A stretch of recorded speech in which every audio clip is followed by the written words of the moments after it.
आज हम लोग को भूगोल में क्लास 10 के भूगोल में आज पढ़ेंगे हम लोग प्राकृतिक संसाधन पर वस्तुनिष्ठ प्रश्न के बारे में जानेंगे और कुछ क्वेश्चंस के बारे में भी जानेंगे। आज हम लोग को जानना है, कल बताया था हम आप लोग को कि प्राकृतिक संसाधन किसे कहते हैं। क्या बताए थे कल हम लोग को, लेकिन उनको कॉपी मांग के दे दो, उनसे बताए थे, कल बताए थे हम आप लोग को, क्या बताए थे, प्राकृतिक संसाधन किसे कहते हैं। हम लोग ने यही किया था कि भगवान द्वारा, ईश्वर द्वारा, ठीक है ना, प्राकृतिक द्वारा बनाए गए वस्तुओं को प्राकृतिक संसाधन कहते हैं, ठीक है ना। भगवान द्वारा प्राकृतिक द्वारा बनाए गए वस्तुओं को हम लोग क्या बोलते हैं, प्राकृतिक संसाधन कहते हैं। प्राकृतिक संसाधन में सबसे पहले हम लोग देखना है, यहाँ पे पहला क्वेश्चन दिया है। यहाँ पे कौन सा क्वेश्चन दिया है, पहला क्वेश्चन दिया है सोपानी कृषि प्रचलित है। देखिए सोपानी कृषि कहाँ प्रचलित होता है, ऐसा यहाँ पे दिया गया है, क्या लिखा गया है, सोपानी कृषि। ये जो कृषि है ये कहाँ चलता है, कहाँ प्रसिद्ध है। देखिए वैसा राज्य जो पहाड़ी इलाका है, वैसा राज्य जहाँ मतलब का पहाड़ी इलाका होता है और वहाँ पे खेती करने की कोई सुविधा नहीं होती है, वहाँ पे ऐसे सीढ़ी नुमा बनाकर खेती किया जाता है। वहाँ पे सीढ़ी नुमा बनाकर खेती किया जाता है। कोई वहाँ पे क्या होता है, उसके सिवा कोई दूसरा तरीका नहीं होता है। और ये सबसे अधिक प्रचलित कहाँ है, उत्तराखंड में है। सबसे सोपानी कृषि प्रचलित सबसे ज़्यादा कहाँ है, उत्तराखंड में है। ये पहाड़ी इलाकों में इस पद्धति को, ये प्रचलित को हम लोग क्या करते हैं, अपनाते हैं, ठीक है ना। पहाड़ी क्षेत्र में कौन सा प्रचलित, यही हम लोग सोपानी कृषि को क्या करते हैं, हम लोग अपनाते हैं। ये सीढ़ी नुमा सीढ़ी बनाकर उस पर क्या की जाती है, क्योंकि पहाड़ी इलाका में कोई समतल जगह का होता है, नहीं होता है। समतल जगह का होता है, नहीं होता है। वह ऊपर खबर होता है, कुछ बहुत ज़्यादा ऊँच हो जाता है, वो क्या होता है, ज़्यादा नीच हो जाता है। इस कारण बनाया गया है। ये सबसे अधिक कहाँ प्रचलित है, ये उत्तराखंड में प्रचलित है।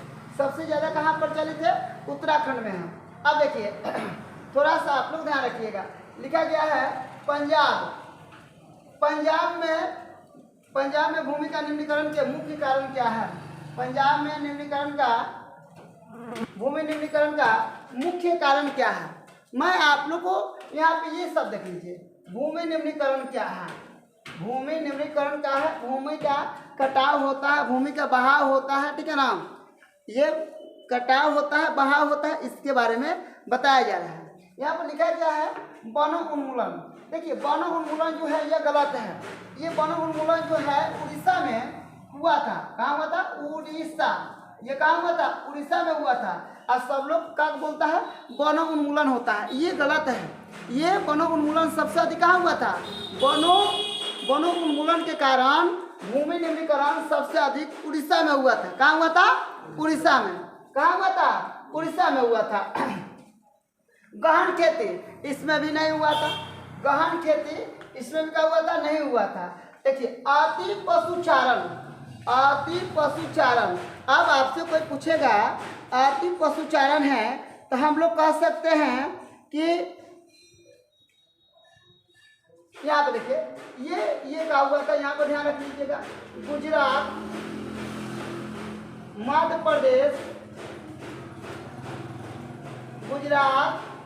प्रदेश, महाराष्ट्र,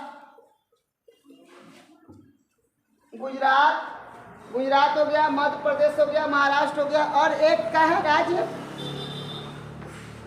राजस्थान। क्या, राजस्थान। अब आप थोड़ा सा यहाँ पे समझ लीजिएगा, बहुत आप लोग का समस्या खत्म हो जाएगा। राजस्थान, गुजरात और क्या होता है, मध्य प्रदेश, और क्या होता है, महाराष्ट्र होता है। यहाँ पे ठीक है ना, यहाँ पे अति पशुचारण के कारण भूमि निम्नीकरण होता है। भूमि निम्नीकरण किसके कारण होता है, अति पशुचारण के कारण राजस्थान में, गुजरात में, मध्य प्रदेश और महाराष्ट्र में भूमि निम्नीकरण का काम होता है। वहाँ पे सबसे ज़्यादा भूमि निम्नीकरण किसके द्वारा होता है, वहाँ पे अधिक से अधिक पशु चढ़ने के कारण यह उत्पन्न होता है। क्या, भूमि का निम्नीकरण कौन कौन सा राज्य में, राजस्थान में, ठीक है ना, गुजरात में, मध्य प्रदेश में, और क्या है, महाराष्ट्र में। तो अब देखिए अब यहाँ पे आपको पूछना होगा सर सिंचाई, तो सिंचाई से सिर्फ एक खाली पंजाब नहीं था, सिंचाई से खाली एक पंजाब ऐसा राज्य नहीं था जहाँ पे भूमि निम्नीकरण हुआ। भूमि निम्नीकरण सिर्फ पंजाब से ही संभव नहीं है, पंजाब में भी हुआ था। कहाँ कहाँ हुआ था? पंजाब में हुआ, हरियाणा में हुआ, उसके साथ साथ एक और भी राज्य है हम लोग का, ठीक है ना, पश्चिमी उत्तर प्रदेश में हुआ, पश्चिमी उत्तर प्रदेश में हुआ। देखिए ये जो सिंचाई है, सिंचाई के कारण कहाँ का हुआ था? पंजाब में हुआ। कहाँ हुआ? पंजाब। पंजाब के साथ वहीं पे है हरियाणा, अगल बगल राज्य है हरियाणा। हरियाणा के बाद हो गया हम लोग का पश्चिमी उत्तर प्रदेश, पश्चिमी उत्तर प्रदेश, यूपी आप लोग कह सकते हैं, पश्चिमी उत्तर प्रदेश में आप लोग बोल सकते हैं। तो जल यहाँ पे कहते हैं पंजाब में भूमि निम्नीकरण के मुख्य कारण क्या है? तो हम लोग स्पष्ट रूप से क्या बोलेंगे? सिंचाई। अब कोई बोल देगा एडजेक्टिव में कह देगा कि राजस्थान है क्या, हम लोग बोलेंगे नहीं।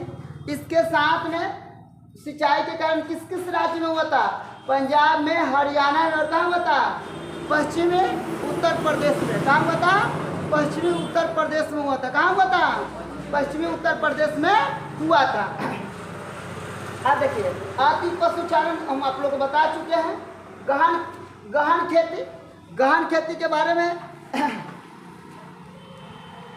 मान लीजिए यहाँ पे गहन खेती आप लोग को सबसे अधिक कहाँ होता है? आप लोग बोल सकते हैं कि राजस्थान, पंजाब और हरियाणा में, उसके बाद उत्तर प्रदेश में गहन खेती की जाती है। अब यहाँ पे लिखा गया है, इसको आप लोग नोट कर लीजिए ताकि यहाँ पे कुछ जगह हटा दें और उसके बाद हम आप लोग को लिखते चले। उसको नोट कर लीजिए जल्दी से।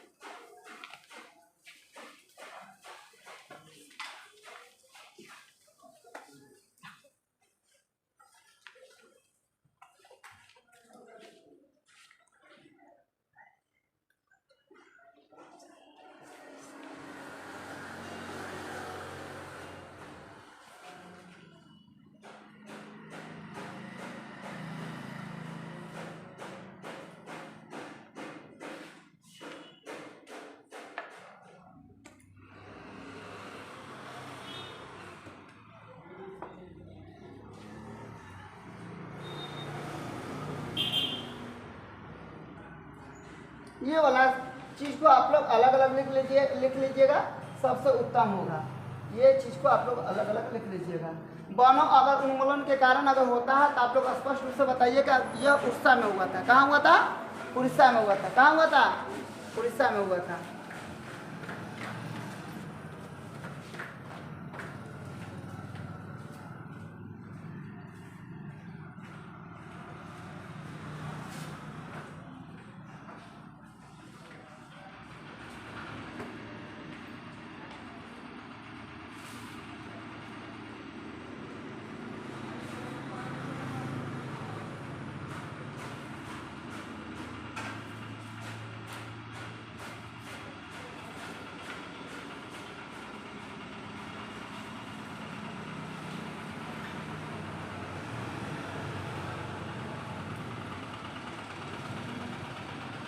सब इसको जगह पर अलग अलग जगह पर लिख लो। आप लोग समझ रहे हैं कि यह एगो एडजेक्टिव है, लेकिन एगो एडजेक्टिव से आप लोग का बहुत सारा एडजेक्टिव तैयार कराया जा रहा है, ठीक है ना। इससे कहीं अलग नहीं जाएगा एग्जाम। चलिए मिटा दें।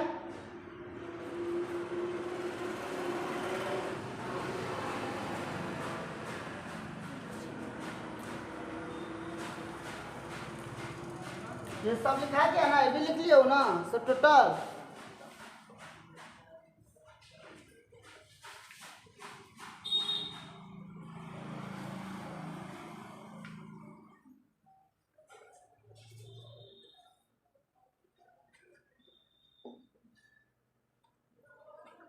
अब देखिए लिखा क्या है, काली मिट्टी का दूसरा नाम क्या है? अब आइए, काली मिट्टी का दूसरा नाम क्या है? काली मिट्टी। अब अगर आप लोग से पूछेगा कोई काली मिट्टी कैसे तैयार होता है, काली मिट्टी में सबसे ज्यादा कौन कौन सा तत्व पाए जाते हैं, तो आप लोग बोलिएगा कि इसमें एल्युमिनियम पाया जाता है, एल्युमिनियम। और एक क्या पाया जाता है भाई? लोहा।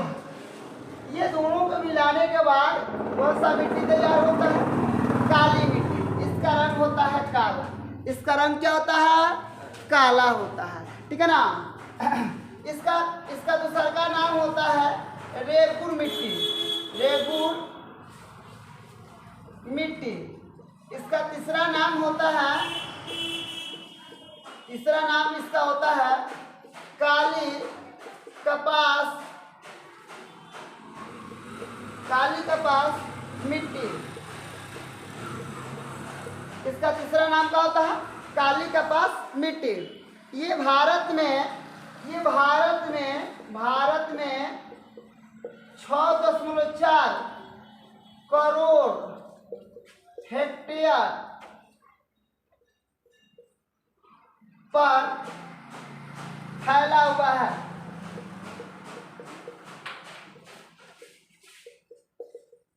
ये कितना हेक्टेयर पर? ये भारत में 6.4 करोड़ हेक्टेयर पर फैला हुआ है। इस पर सबसे अधिक कपास की खेती होती है। सबसे अधिक किसकी खेती होती है? कपास की खेती होती है। अगर आप लोग से कोई पूछ देगा कि तो आप बताइए कि यह किस किस राज्य में, ठीक है ना, ये किस किस राज्य में फैली हुई है, तो आप लोग क्या बताइएगा? देखिए ये किस राज्य में फैली है? गुजरात में। गुजरात में। गुजरात के बाद आप लोग को हो जाएगा, गुजरात के बाद आप लोग को हो जाएगा महाराष्ट्र में। महाराष्ट्र में। महाराष्ट्र के बाद हो जाएगा आपको सर का कर्नाटक। कर्नाटक में। 4 को हो जाएगा आप लोग का आंध्र प्रदेश में। 4 नंबर को हो जाएगा आंध्र प्रदेश में। आंध्र प्रदेश में। 5 नंबर पर हो जाएगा आपका तमिलनाडु। तमिलनाडु। ये हम लोग का होता है। सबसे अधिक 1 नंबर पर आता है महाराष्ट्र, 2 नंबर पर आता है गुजरात, 3 नंबर पर आता है कर्नाटक, 4 नंबर पर आता है आंध्र प्रदेश, 5 नंबर पर आता है तमिलनाडु। तो अगर कोई पूछेगा कि वह कौन सा राज्य है जहाँ पे सबसे अधिक काली मिट्टी पाई जाती है, तो हम लोग क्या बताएंगे? पूरी पढ़ाई बुलवा देंगे आपका। ठीक है ना, याद रखिएगा। सबसे अधिक काली मिट्टी सबसे अधिक किस राज्य में पाया जाता है? तो हम लोग बोलेंगे महाराष्ट्र। सबसे अधिक काली मिट्टी कहाँ पाया जाता है? महाराष्ट्र में। सबसे अधिक काली मिट्टी कहाँ पाया जाता है? महाराष्ट्र में। उसके बाद कहाँ पाया जाता है? गुजरात में। उसके बाद कहाँ पाया जाता है? कर्नाटक में। उसके बाद कहाँ पाया जाता है? आंध्र प्रदेश में। उसके बाद कहाँ पाया जाता है? तमिलनाडु में। उसके बाद कहाँ पाया जाता है? तमिलनाडु में। चलिए आप लोग इसको नोट कर लीजिए। तो यहाँ पर क्या लिखा गया है? काली मिट्टी का दूसरा नाम क्या है? काली मिट्टी का दूसरा नाम क्या है? रेगुर मिट्टी। काली मिट्टी का दूसरा नाम क्या है? रेगुर मिट्टी। ये काला क्यों होता है? तो एल्युमिनियम और लोहा की मात्रा इसमें क्या होता है? पाया जाता है। एल्युमिनियम और लोहा की मात्रा पाया जाता है। कोई पूछेगा कि काली मिट्टी में कौन कौन से तत्व पाए जाते हैं, या कोई पूछेगा कि काली मिट्टी में कौन कौन से धातु पाए जाते हैं, हम लोग आसानी से बोल देंगे एल्युमिनियम और क्या पाया जाता है? लोहा। एल्युमिनियम और क्या पाया जाता है? लोहा। एल्युमिनियम और क्या पाया जाता है? लोहा। काली मिट्टी में क्या क्या कौन कौन से धातु पाए जाते हैं? लोहा और एल्युमिनियम। कोई दिक्कत नहीं है। चलिए आप लोग इसको नोट कर लीजिए।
यहाँ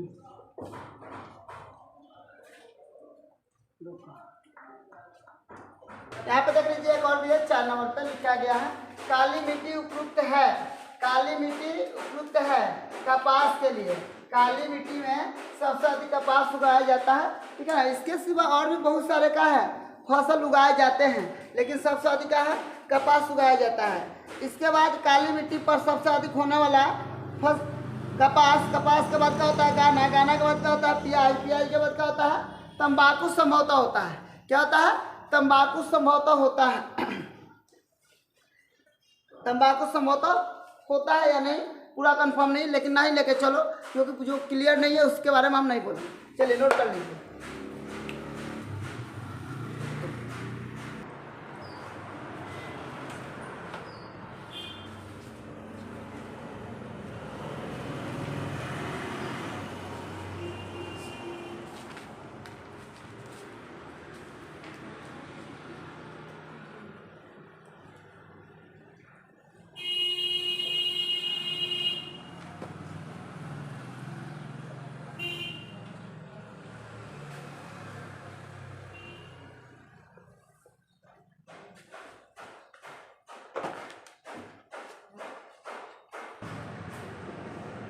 कहा गया है अब अगर लिखा गया है ये 5 नंबर क्वेश्चन है, ये 6 नंबर क्वेश्चन है। मेढक के प्रजनन को नष्ट करने वाला रसायन कौन है। अब आप लोग थोड़ा सा ध्यान रखिएगा, मेढक को नष्ट करने वाला रसायन का नाम यहाँ पे लिखा गया है बेंजीन। बेंजीन जो होता है ये नहीं होता है। यूरिया जो होता है या यूरिया ये भी नहीं होता है। यूरिया आप लोग को पता होना चाहिए, आप लोग को पढ़ाया गया होगा उत्सर्जन। बायोलॉजी में उत्सर्जन चैप्टर जो होता है यूरिया के बारे में बताया गया है। मानव शरीर के जब उत्सर्जन होता है, ठीक है ना, उसमें यूरिया के कुछ ना कुछ मात्रा होती है, ठीक है। यहाँ पर लिखा गया है एंड्रीन। यह एक ऐसा का है, यह एक ऐसा रसायन है, ठीक है ना, यह एक ऐसा रसायन है जो मेढक को प्रजनन को रोकता है। अब आप लोग पूछिएगा सर प्रजनन का मतलब क्या होता है। तो ये रसायन है, अगर उनके संपर्क में उनके अगल बगल में या उनको दे दी जाए तो इससे उनका प्रजनन क्या हो जाता है रुक जाता है, यानी मतलब क्या होता है उनमें जनन करने की क्षमता खो देता है। तो वह कौन सा रसायन है जिसमें मेढक अपना जनन करने की क्षमता खो देता है, ठीक है ना। तो हम लोग क्या बोलेंगे एंड्रीन बोलेंगे, या हम लोग ये भी बोलेंगे कि एंड्रीन के कारण, ठीक है ना, एंड्रीन के कारण कौन सा ऐसा जीव है जिसका जनन क्या हो जाता है रुक जाता है। तो हम लोग बोलेंगे मेढक। हम लोग क्या बोलेंगे मेढक। एक मेढक के बारे में हम आप लोग को और भी बताते हैं। मेढक के बारे में हम एक और भी बताते हैं, यह उभयचर है। यह क्या है उभयचर है। उभयचर का मतलब क्या होता है। उभयचर का मतलब क्या होता है, मेढक जो होता है उभयचर होता है। ये पानी में भी रह जाएगा और ये क्या हो जाएगा स्थल में भी रह जाएगा, ठीक है ना। ये जल और स्थल दोनों पर रहता है। मेढक सर्प ये जो होते हैं, ठीक है ना, कुछ ऐसे भी और भी अन्य जीव जंतु जो होते हैं जो पानी और किस में रहते हैं जल और स्थल दोनों पर रहते हैं, उसको हम लोग क्या बोलते हैं उभयचर बोलते हैं। उसको हम लोग क्या बोलते हैं उभयचर बोलते हैं। तो जो मेढक होता है वह उभयचर होता है। यह पानी और कहता है पानी और स्थल दोनों में, या जल और स्थल दोनों पर क्या होता है रहता है,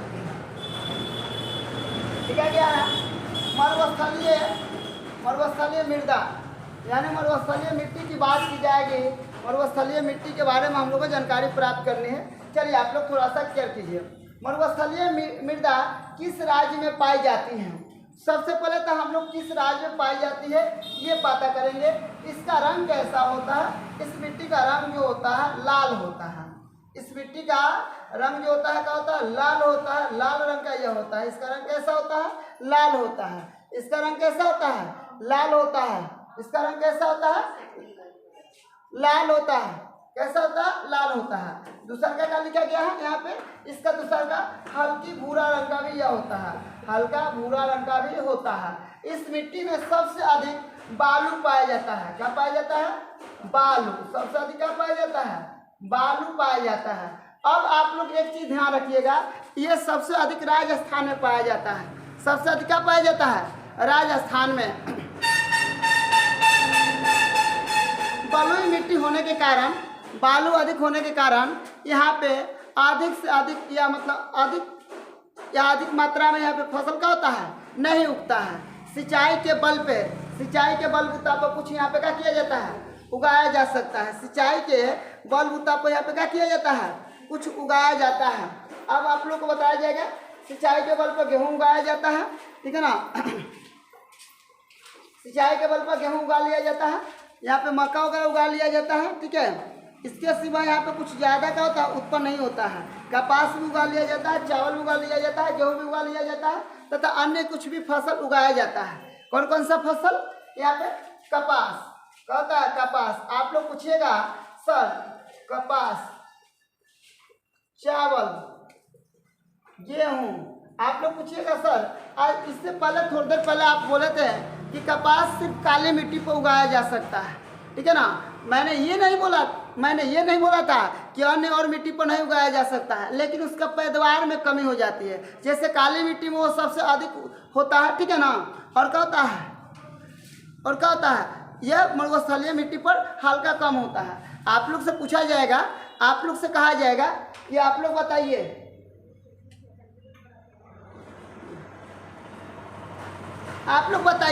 ठीक है ना। कोई लड़का है खाली रोटी चोखा खिलाओ वो थोड़ा सा कम का होता है, मजबूत होता है, और किसी व्यक्ति को हर चीज़ खिलाओ वो क्या होता है अधिक मजबूत होता है। तो जो क्या होता है मरुस्थल होता है ना, वहाँ पर वो पौधे के लिए पोषक तत्व कम मिलता है।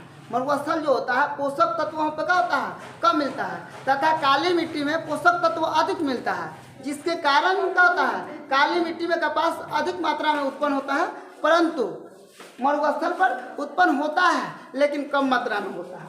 अब यहाँ पर लिखा क्या है कपास हो जाएगा, चावल हो जाएगा, बलुई हो जाएगा। और एक कहानी आप लोग को बता रहे हैं, जो मरुस्थल होता है, ठीक है ना। आप लोग को कभी कभी जीके जीएस से पूछा जाता है कि रेगिस्तान का जहाज किसे कहते हैं।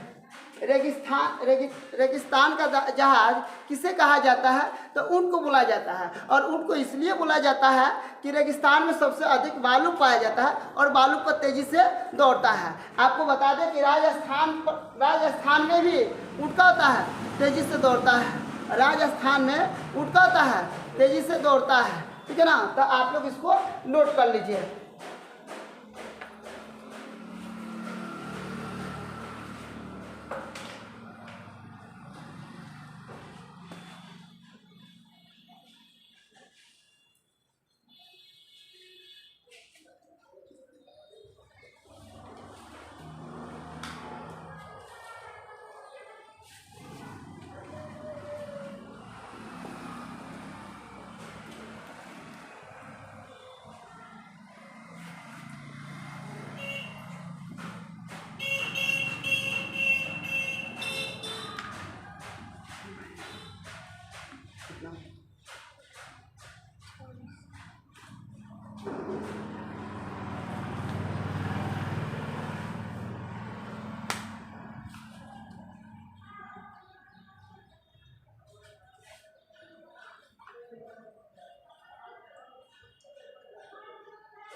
हाँ बस एक स्टेप है भाई, उतारा नहीं है तुम लोगों को।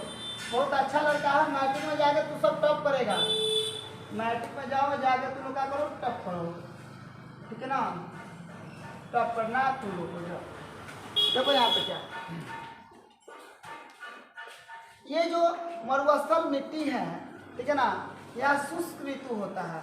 कौन सा ऋतु होता है? शुष्क ऋतु। शुष्क ऋतु का मतलब क्या होता है अब आप लोग समझ लीजिएगा। वहाँ पे हमेशा सूखा हुआ रहता है, ठीक है ना। वहाँ पे क्या होता है, वहाँ पे वनस्पति नहीं है, वनस्पति नहीं है। वनस्पति का है, वनस्पति नहीं है। वह का है, वह मिट्टी का है, उर्वरक है। वहाँ पे अधिक उर्वरा नहीं मिलता है। अधिक उर्वरक न होने के कारण वहाँ पे फसल का होता है नहीं उगता है, ठीक है ना। यह ह्यूमस रहित है, या ह्यूमस, ये ह्यूमस का होता है रहित है। ह्यूमस रहित का मतलब क्या होता है, उसमें ह्यूमस का होता है, नहीं पाया जाता है। उसके बाद आपको क्या है यहाँ पे उर्वरक खनिज का भी अभाव होता है, उर्वरक खनिज का भी अभाव होता है, खाद वगैरह का भी क्या होता है, अभाव होता है, ठीक है ना, जिससे यहाँ पे हम लोग को दिक्कत बढ़ जाती है और क्या होता है, कृषि उत्पन्न नहीं कर पाते हैं। चलिए आप लोग नोट कर लीजिए इसको।